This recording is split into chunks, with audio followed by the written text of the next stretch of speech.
no joke. Okay. Okay, guys.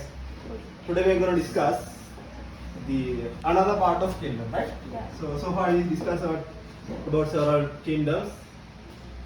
We discussed about animal kingdom, plant kingdom, and what else we discussed? Fungi kingdom, Prokaryote. prokaryotes.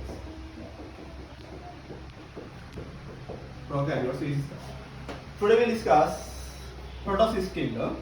This is one of the kingdom, and in this kingdom we can see different kind of bacteria guys, bacteria species, but they have kind of advanced characteristics than this prokaryote kingdom. Okay, what's the main difference between prokaryotes and protosis kingdoms?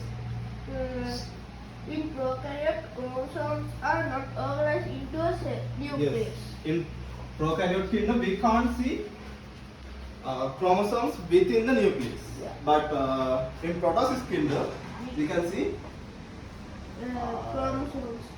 chromosomes within their nucleus. Right. So this protosis kingdom will, if you think about examples, Chlamydomonas, then Euglena, amoeba, those are examples. Today we will discuss how this microscope is used and how those organisms are identified by using this microscope. Okay? Okay.